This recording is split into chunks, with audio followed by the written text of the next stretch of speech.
नमस्कार साथियों, मेरा नाम है मुकेश और आप सभी का स्वागत है आपके अपने YouTube चैनल मुकेश प्रयास पर। और आज हम पॉलिटी प्रैक्टिस सेट 4 लेकर आए हैं और इस सेट में 30 क्वेश्चंस हैं। आप लोगों को खुद से पहले सॉल्व करना है और मेरे आंसर से मैच कराकर कमेंट बॉक्स में लिखना है कि कितना सही स्कोर हुआ। क्लियर भाई?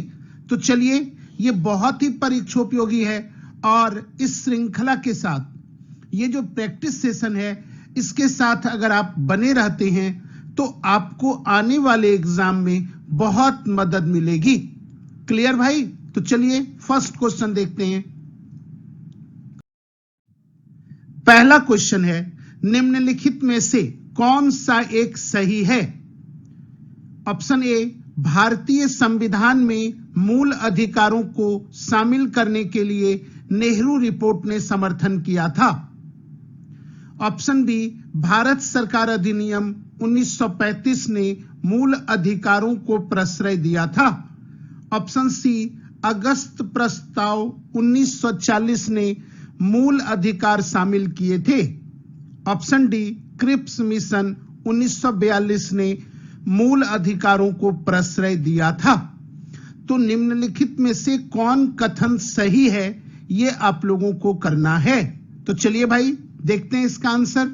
इसका आंसर है, भारतीय संविधान में मूल अधिकारों को शामिल करने के लिए नेहरू रिपोर्ट ने समर्थन किया था। क्लियर है? तो ध्यान रखिएगा, किस रिपोर्ट ने भाई, किस रिपोर्ट ने समर्थन किया था? आंसर क्या देंगे आप लोग? नेहरू रिपोर्ट 1928। कब की बात है भाई? नेहरू रिपोर्ट 1928। क्लियर? चलिए नेक्स्ट क्वेश्चन देखते हैं। अगला क्वेश्चन है, निम्नलिखित में से किसको संविधान द्वारा मौलिक अधिकारों को लागू करने की शक्ति दी गई है? मौलिक अधिकारों को लागू करने की शक्ति दी गई है। मौलिक अधिकारों को लागू करने की शक्ति दी गई है। ऑप्शन ए, भारत के सभी न्यायालयों को। ऑप्शन बी, संसद को। ऑप्शन सी, राष्ट्रपति को। और ऑप्शन डी, सर्वोच्च न्यायालय एवं उच्च न्यायालयों को।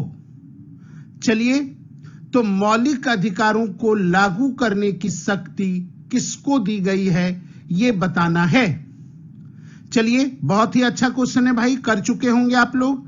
आंसर होगा डी, सर्वोच्च न्यायालय एवं उच्च न्यायालय को। सर्वोच्च न्यायालय एवं उच्च न्यायालय को। क्लियर है? किस अनुच्छेद के तहत? तो ये याद रख लीजिएगा आप लोग, अनुच्छेद 13 के तहत। किसके तहत भाई? अनुच्छेद 13 के तहत। अनुच्छेद 13 के तहत। क्लियर? चलिए नेक्स्ट क्वेश्चन देखते हैं। संविधान के किस अनुच्छेद में कानून का समान संरक्षण प्रावधानित है? Option A 12, option B 13, option C 14 और ऑप्शन डी 15। तो संविधान के किस अनुच्छेद में कानून का समान संरक्षण प्रावधानित है, ये आप लोगों को बताना है। किस अनुच्छेद में? 12, 13, 14, 15। क्लियर? तो चलिए क्वेश्चन का आंसर देखते हैं भाई। क्वेश्चन का आंसर है अनुच्छेद 14। क्लियर है? अनुच्छेद 14। ध्यान रखिएगा, इसमें दो चीज पर बल दिया गया है। एक है विधि के समक्ष समता, एक टर्म है विधि के समक्ष समता, और दूसरा टर्म है विधि का समान संरक्षण। विधि का समान संरक्षण। तो अनुच्छेद 14 में दो बात कहे गए हैं, विधि के समक्ष समता और विधि का समान संरक्षण। क्लियर है? तो विधि के समक्ष समता जो टर्म है ये ब्रिटिश संविधान से लिया गया है। किस संविधान से? ब्रिटिश। और विधि का समान संरक्षण जो है ये लिया गया है अमेरिकी संविधान से। किस संविधान से भाई? अमेरिकी संविधान से। क्लियर? चलिए नेक्स्ट क्वेश्चन देखते हैं भाई। भारतीय संविधान में समता का अधिकार 5 अनुच्छेदों द्वारा प्रदान किया गया है। ये हैं ऑप्शन ए अनुच्छेद 16 से 20, अनुच्छेद 15 से 19, अनुच्छेद 14 से 18 और अनुच्छेद 13 से 17। तो समता का अधिकार, कौन अधिकार? ध्यान देना है, समता का अधिकार किस 5 अनुच्छेदों द्वारा प्रदान किया गया है, यह बताना है आप लोगों को। चलिए भाई, बहुत अच्छा क्वेश्चन है। क्वेश्चन है कि समता का अधिकार का उल्लेख किस अनुच्छेद में है। तो आप लोग बना चुके होंगे। देखते हैं इस क्वेश्चन का आंसर। इस क्वेश्चन का आंसर है अनुच्छेद 14 से 18। अनुच्छेद 14 से 18। क्लियर? किस अनुच्छेद में समता का अधिकार है भाई? अनुच्छेद 14 से 18। समता का अधिकार के जगह पर कई बुक में समानता का अधिकार भी मिलता है। एक ही बात हुआ भाई, 2 बात नहीं है, ये घबराने की कोई जरूरत नहीं है। चलिए नेक्स्ट क्वेश्चन देखते हैं भाई।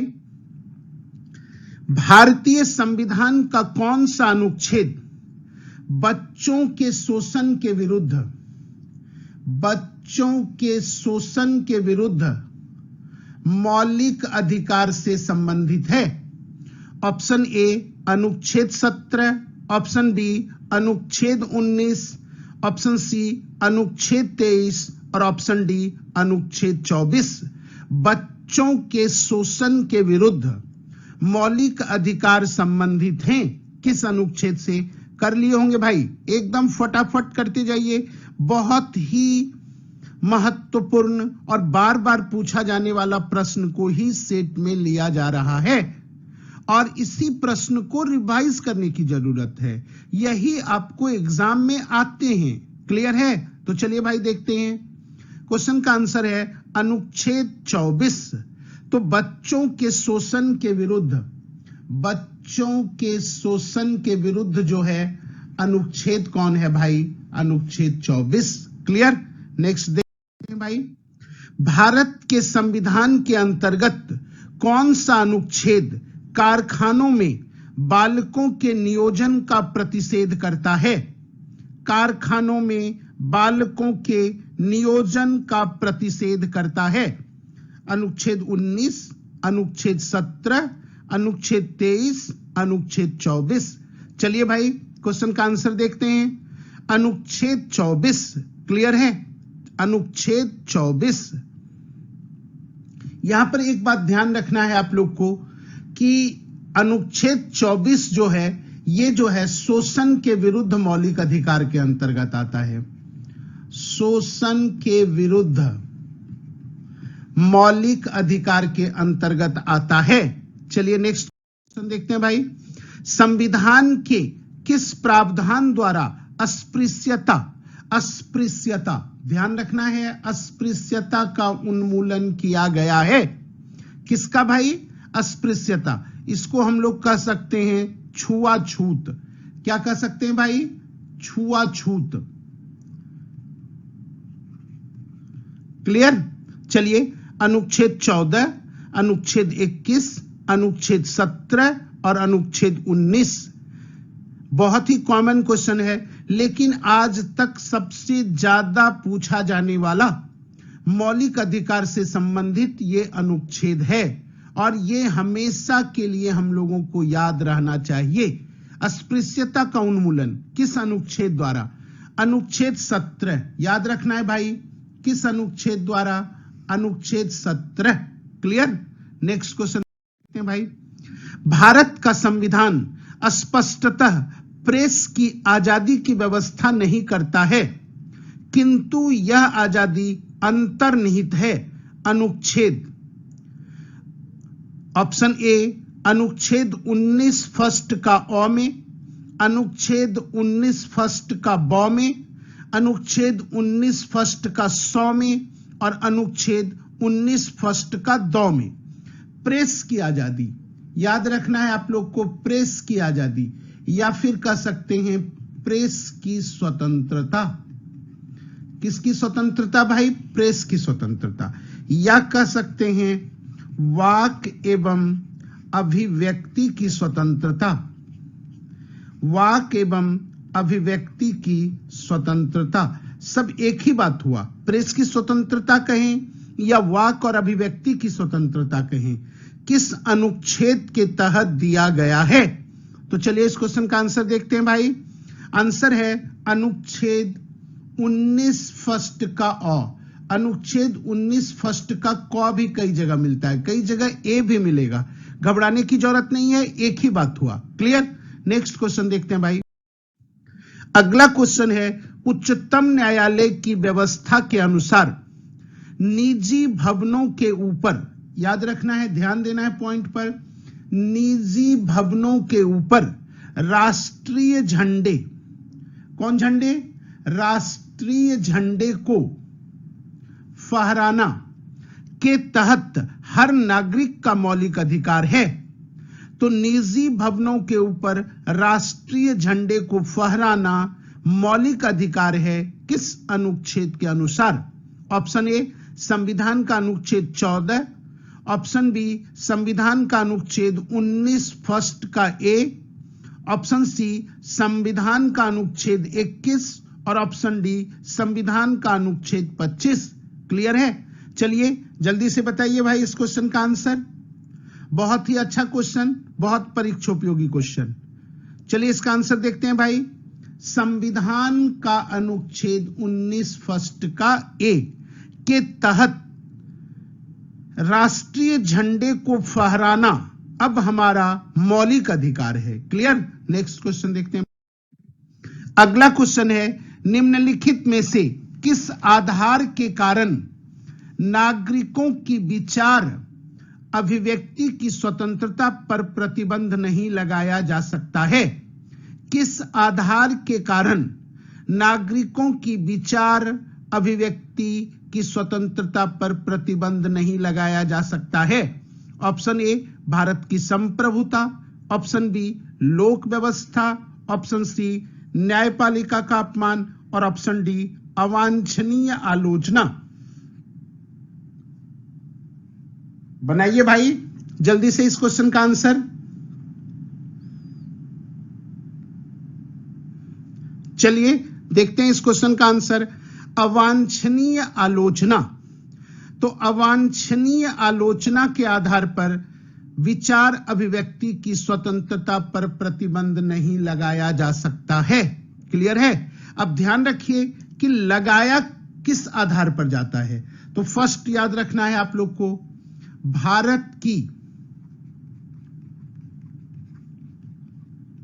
संप्रभुता व अखंडता के आधार पर। वह किसके आधार पर भाई? अखंडता के आधार पर। याद रखना है हम लोग को, किसके आधार पर? तो अखंडता के आधार पर। अखंडता। दूसरा है राज्य की सुरक्षा, राज्य की सुरक्षा। तीसरा है विदेशी राज्यों से मित्रतापूर्ण संबंध, विदेशी राज्यों से मित्रतापूर्ण संबंध, विदेशी राज्यों से मित्रतापूर्ण संबंध। अगला है लोक व्यवस्था। कौन व्यवस्था भाई? लोक व्यवस्था। अगला है शालीनता या नैतिकता, शालीनता या नैतिकता। अगला है अदालत की अवमानना, अवमानना, अदालत की अवमानना। लास्ट है मानहानि। तो इतने आधार पर विचार और अभिव्यक्ति की स्वतंत्रता पर प्रतिबंध लगाया जा सकता है। क्लियर है? तो ये आधार हुए जिस पर लगाया जा सकता है, उसकी चर्चा हम यहां पर किए हैं। नेक्स्ट क्वेश्चन देखते हैं। भारतीय गणराज्य के संविधान का कौन सा अनुच्छेद व्यक्ति की प्राण एवं दैहिक स्वतंत्रता के संरक्षण से संबंधित है। बहुत ही इंपॉर्टेंट अनुच्छेद है भाई। प्राण एवं दैहिक स्वतंत्रता के संरक्षण से संबंधित है। अनुच्छेद 19, अनुच्छेद 21, अनुच्छेद 20 और अनुच्छेद 22। क्लियर है? बताना है प्राण एवं दैहिक स्वतंत्रता के संरक्षण से संबंधित है। देखिए पहले अनुच्छेद 19, वाक और अभिव्यक्ति की स्वतंत्रता। वाक और अभिव्यक्ति की स्वतंत्रता किसमें है भाई? अनुच्छेद 19। अनुच्छेद 21 में क्या है? प्राण व दैहिक स्वतंत्रता। प्राण व दैहिक स्वतंत्रता। अनुच्छेद 20 में क्या है? अपराधों के लिए दोष सिद्धि के संबंध में संरक्षण। क्लियर है? और अनुच्छेद 22 क्या है भाई? तो अनुच्छेद 22 है कुछ दशाओं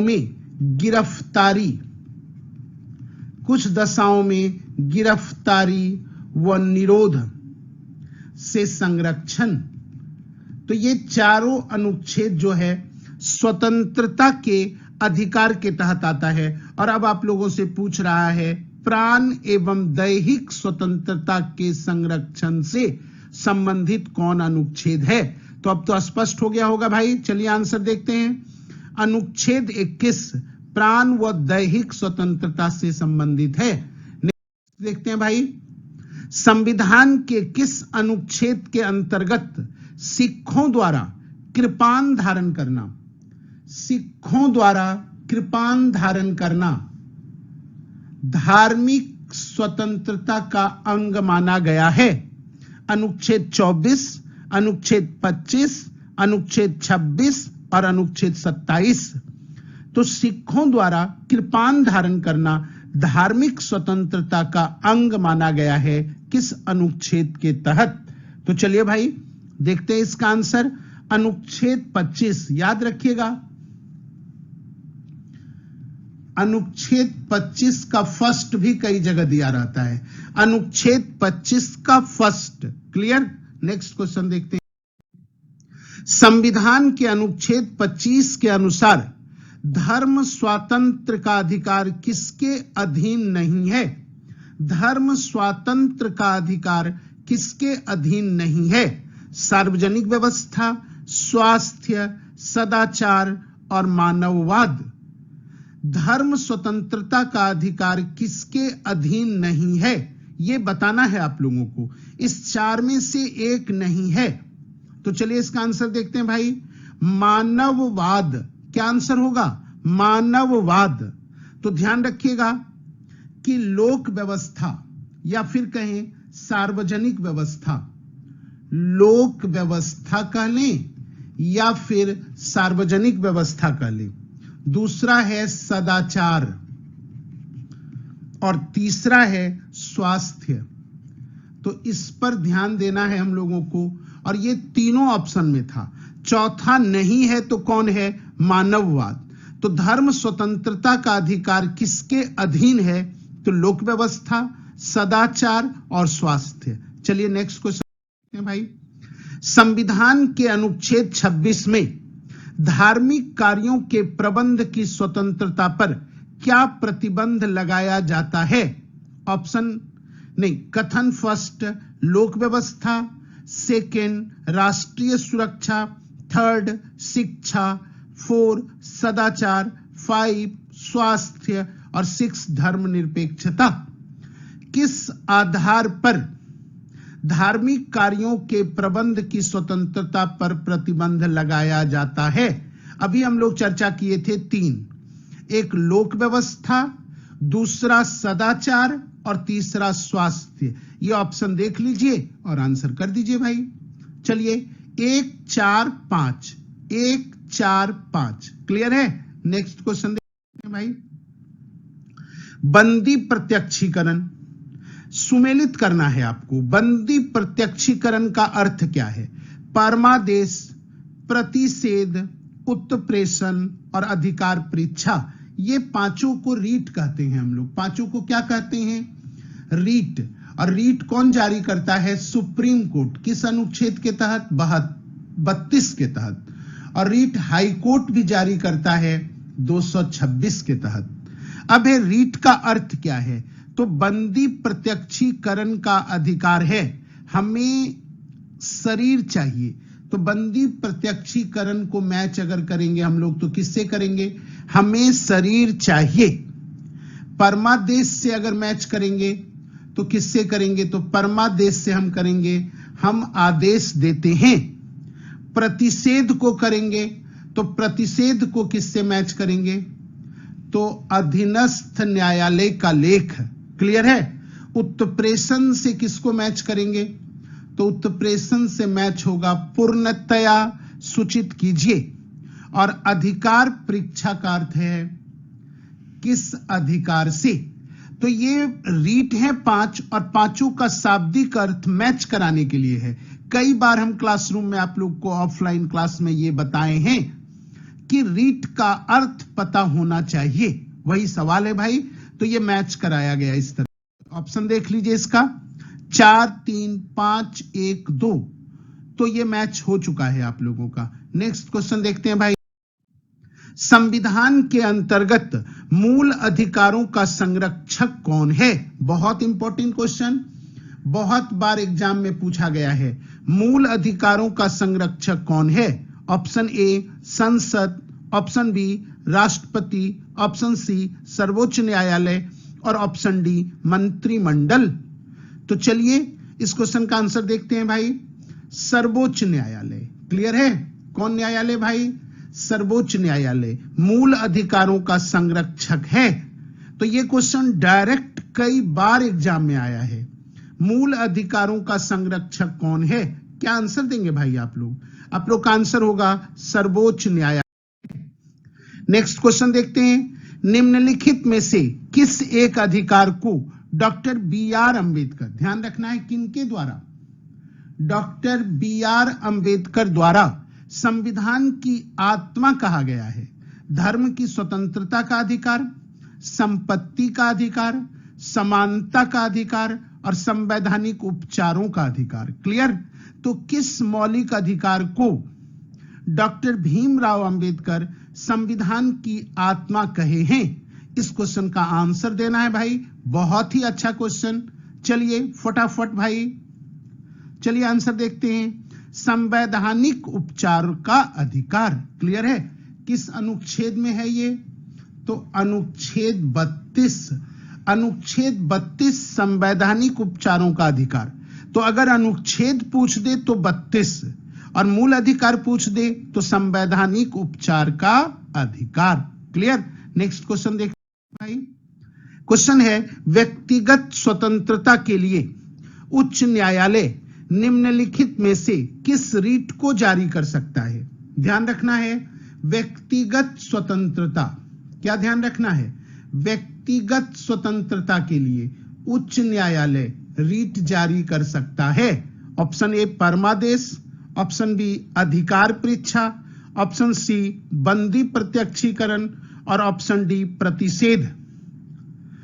तो व्यक्तिगत स्वतंत्रता का रक्षक किस रीट को माना गया है, यह क्वेश्चन पर ध्यान देना है। तो यह क्वेश्चन का आंसर देखते हैं क्या है? बंदी प्रत्यक्षीकरण। और अभी हम आप लोग को बताए थे कि उच्च न्यायालय रीट जारी करता है किस अनुच्छेद के तहत? अनुच्छेद 226। यह भी क्वेश्चन पूछा जाता है। क्लियर? चलिए, किस वाद ने संसद को मौलिक अधिकारों में संशोधन का अधिकार दिया? किस वाद ने, वाद मतलब केस, किस वाद ने संसद को मौलिक अधिकारों में संशोधन का अधिकार दिया? ऑप्शन ए केशवानंद भारती वाद, ऑप्शन बी राजनारायण बनाम इंदिरा गांधी वाद, ऑप्शन सी गोलकनाथ वाद और ऑप्शन डी सज्जन कुमार वाद।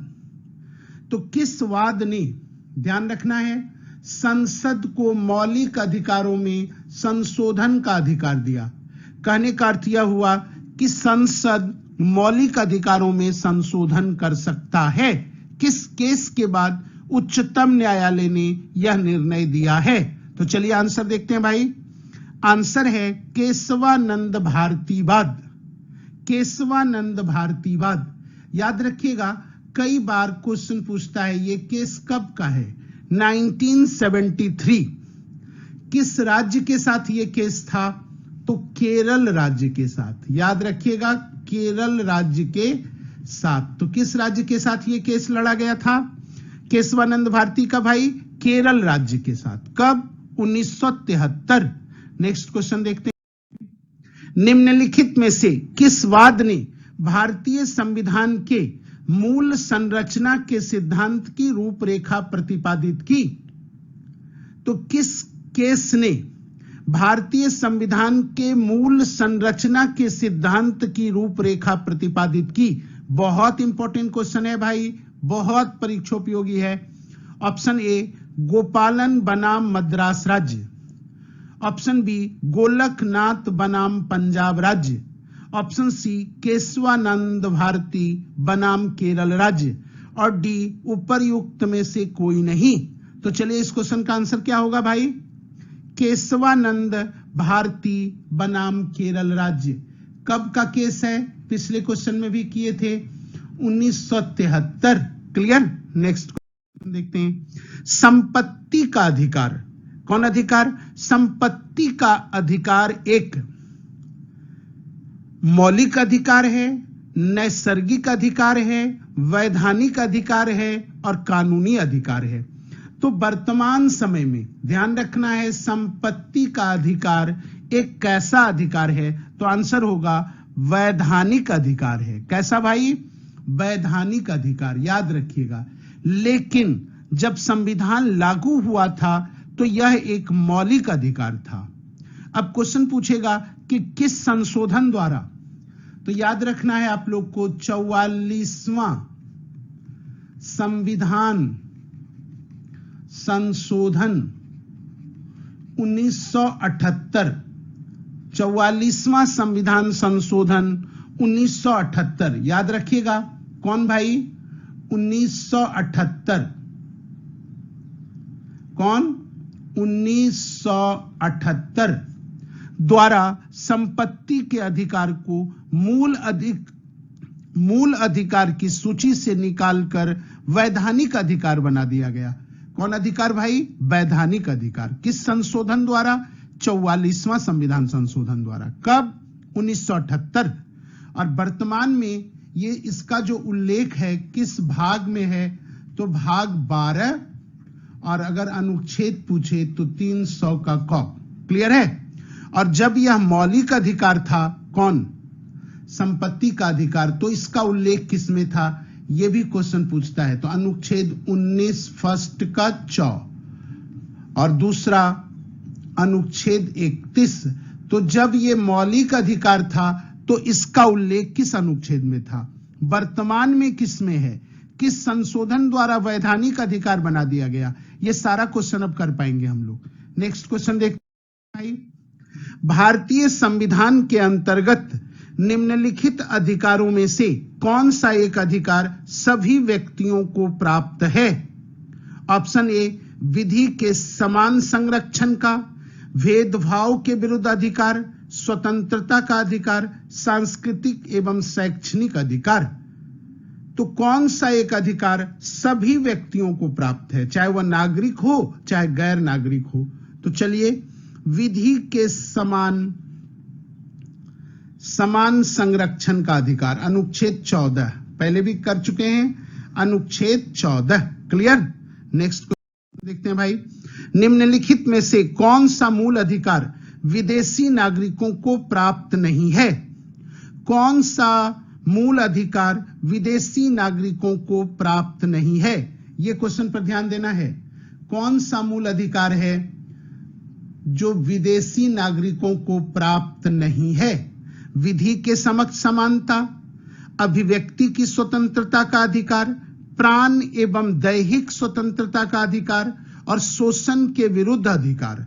तो चलिए इस क्वेश्चन का आंसर देखते हैं भाई। अभिव्यक्ति की स्वतंत्रता का अधिकार, अभिव्यक्ति की स्वतंत्रता का अधिकार विदेशी नागरिकों को प्राप्त नहीं है। ध्यान रखिएगा, सिर्फ नागरिकों को, हम बता रहे हैं एक इंपॉर्टेंट क्वेश्चन, सिर्फ नागरिकों को प्राप्त मूल अधिकार, सिर्फ नागरिकों को प्राप्त मूल अधिकार कौन कौन है? तो याद रखिएगा, अनुच्छेद 15, 16, 19, 29 व 30। ये 5 अनुच्छेद ऐसे हैं जो सिर्फ नागरिकों को प्रदान किए गए हैं। ये 5 मौलिक अधिकार ऐसे हैं जो सिर्फ नागरिकों को प्रदान किए गए हैं, और 19 जो है ये विदेशी को प्राप्त नहीं है, और 19 में ही है अभिव्यक्ति की स्वतंत्रता का अधिकार। क्लियर? चलिए भाई अगला क्वेश्चन देखते हैं। संविधान के किस अनुच्छेदों के अनुसार ओबीसी अन्य पिछड़ा वर्ग को आरक्षण के प्रावधान किए गए हैं? अनुच्छेद 13 सेकंड तथा 14, अनुच्छेद 14 तथा 15, अनुच्छेद 15 का 4 तथा 16 का 4 और अनुच्छेद 17 तथा 18। तो ओबीसी को आरक्षण प्रदान किए गए हैं। किसको? ओबीसी को आरक्षण प्रदान किए गए हैं। किस अनुच्छेद के तहत? इस क्वेश्चन का आंसर देखते हैं भाई। इस क्वेश्चन का आंसर है अनुच्छेद 15 का 4 और अनुच्छेद 16 का 4। तो ओबीसी के लिए आरक्षण का प्रावधान किस अनुच्छेद के तहत है? क्या बोलेंगे आंसर? अनुच्छेद 15 का 4 तथा 16 का 4। क्लियर? नेक्स्ट क्वेश्चन देखते हैं। 6 वर्ष की आयु से 14 वर्ष की आयु के बीच के सभी बच्चों को शिक्षा का अधिकार, सभी बच्चों को शिक्षा का अधिकार। ऑप्शन ए राज्य के नीति निर्देशक सिद्धांतों में सम्मिलित है, मूल अधिकार है, सांविधिक अधिकार है, उपर्युक्त में से कोई नहीं। तो चलिए भाई क्वेश्चन का आंसर देखते हैं। आंसर होगा मूल अधिकार है। कैसा अधिकार है? मूल अधिकार है। तो ध्यान देना है आप लोग को, प्राथमिक शिक्षा। कौन शिक्षा? प्राथमिक शिक्षा अब जो है वो मूल अधिकार है। अब कैसा अधिकार है? मूल अधिकार है। किस संशोधन द्वारा? तो 86वां संशोधन 2002 द्वारा, 86वां संविधान संशोधन 2002 द्वारा। ध्यान रखिएगा, प्राथमिक शिक्षा का अधिकार किस मौलिक अधिकार के अनुच्छेद के अंतर्गत आएगा? तो अनुच्छेद 21 का क। याद रखना है, प्राथमिक शिक्षा को किस अनुच्छेद के तहत रखा गया है? अनुच्छेद 21 का क। प्राथमिक शिक्षा को मूल अधिकार किस संशोधन द्वारा बनाया गया है? तो 86वां संविधान संशोधन 2002 द्वारा। क्लियर? नेक्स्ट क्वेश्चन देखते हैं। भारतीय संविधान में संशोधन करके शिक्षा का अधिकार कब जोड़ा गया? शिक्षा का अधिकार कब जोड़ा गया? क्लियर है? ध्यान रखना है आप लोग को। ऑप्शन ए 1 अप्रैल 2010, ऑप्शन बी 1 अगस्त 2010, ऑप्शन सी 1 अक्टूबर 2010 और ऑप्शन डी 1 दिसंबर 2010। चलिए भाई क्वेश्चन का आंसर करते हैं फटाफट। चलिए, कर चुके होंगे आप लोग भाई। 1 अप्रैल 2010 कब की बात है? 1 अप्रैल 2010। ये क्वेश्चन याद रखना है, बहुत इंपॉर्टेंट है। क्लियर? नेक्स्ट क्वेश्चन देखते हैं भाई। किसी अपराध के अभियुक्त को स्वयं अपने विरुद्ध गवाह बनने के लिए बाध्य नहीं किया जा सकता है? भारतीय संविधान के किस अनुच्छेद में यह प्रावधान है? स्वयं अपने विरुद्ध गवाह बनने के लिए बाध्य नहीं किया जा सकता है, यह प्रावधान किस अनुच्छेद में है? अनुच्छेद 20 का 3, अनुच्छेद 21, अनुच्छेद 22 और अनुच्छेद 74। क्लियर है? बताइए भाई, बहुत ही अच्छा क्वेश्चन है। क्वेश्चन का आंसर दीजिए। चलिए, इस क्वेश्चन का आंसर होगा अनुच्छेद 20 का 3। क्लियर? नेक्स्ट क्वेश्चन देखते हैं। निम्नलिखित में से किस एक प्रलेख को किसी व्यक्ति की स्वतंत्रता का महानतम रक्षक माना गया है? ऑप्शन ए परमादेश, ऑप्शन बी बंदी प्रत्यक्षीकरण, ऑप्शन सी उत्प्रेषण और ऑप्शन डी प्रतिषेध। व्यक्ति की स्वतंत्रता, ध्यान रखिएगा इस क्वेश्चन को पहले भी कर चुके हैं। व्यक्ति की स्वतंत्रता का महानतम रक्षक माना जाता है किस प्रलेख को? प्रलेख का मतलब हुआ, यहां पर ध्यान रखिएगा, प्रलेख का मतलब होता है रीट, और अभी हम लोग चर्चा किए थे रीट। क्लियर है? तो चलिए इस क्वेश्चन का आंसर देखते हैं। बंदी प्रत्यक्षीकरण, क्या आंसर होगा? बंदी प्रत्यक्षीकरण को व्यक्ति की स्वतंत्रता का महानतम रक्षक माना जाता है। यह एक प्रकार का रीट है, और रीट उच्चतम न्यायालय और उच्च न्यायालय जारी करते हैं। क्लियर है? चलिए नेक्स्ट क्वेश्चन देखते हैं भाई। अगला क्वेश्चन है, मूल अधिकारों से संबंधित निम्नलिखित निर्णयों का सही कालानुक्रम चुनिए। मूल अधिकारों से संबंधित निम्नलिखित निर्णयों का सही कालानुक्रम चुनिए। अभी हम पिछले क्वेश्चन में चर्चा किए थे कि इन लोगों का वर्ष भी पूछा जाता है, और वही अब यहां पर मैच कराने दे दिया है कालानुक्रम के अनुसार। तो जब तक हम नहीं जानेंगे कि कौन केस या कौन वाद या कौन निर्णय कब आया, तब तक नहीं कर पाएंगे। तो चलिए देखते हैं, गोलकनाथ बनाम पंजाब राज्य, ये जो केस है ना, ये केस है 1967। कब का है भाई? 1967। केशवानंद तो पहले ही बता चुके हैं 1973। मिनर्वा मिल्स है 1980, और ए.के. गोपालन है 1950। अब ये चारों का हम वर्ष बता दिए, अब आप लोग कालानुक्रम कर लेंगे। चलिए इसका आंसर देखते हैं भाई। इसका आंसर है DABC। क्या आंसर है? DABC। और वर्ष याद कर लेंगे लिख के कॉपी में अच्छे से, ये बहुत ही परीक्षा उपयोगी है। नेक्स्ट और लास्ट क्वेश्चन, बंधुआ मजदूर उन्मूलन अधिनियम संसद ने पारित किया था। ध्यान दीजिए, बंधुआ मजदूर उन्मूलन अधिनियम संसद ने पारित किया था 1971 में, 1976 में, 1979 में और 1981 में। तो बंधुआ मजदूर उन्मूलन अधिनियम संसद द्वारा कब पारित किया गया? तो चलिए भाई इस क्वेश्चन का आंसर देखते हैं। 1976 में, याद रखिएगा 1976 में। क्लियर? चलिए तो आज भाई आप लोगों के साथ मौलिक अधिकार से रिलेटेड बहुत ही जो परीक्षोपयोगी क्वेश्चन लगा उसके साथ चर्चा किए।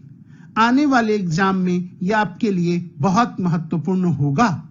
तो चलिए भाई इस सेशन को यहीं समाप्त करते हैं। उम्मीद करते हैं आपको यह अच्छा लग रहा होगा, और अगर अच्छा लग रहा है और इस वीडियो से कुछ सीखने को मिला हो तो अपने 5 फ्रेंड्स को जरूर शेयर करें। ज्ञान बांटने से बढ़ता है। तो धन्यवाद मित्रों, फिर मिलते हैं किसी नए सेट के साथ, इसी तरह नए उमंग के साथ। जय हिंद, जय भारत।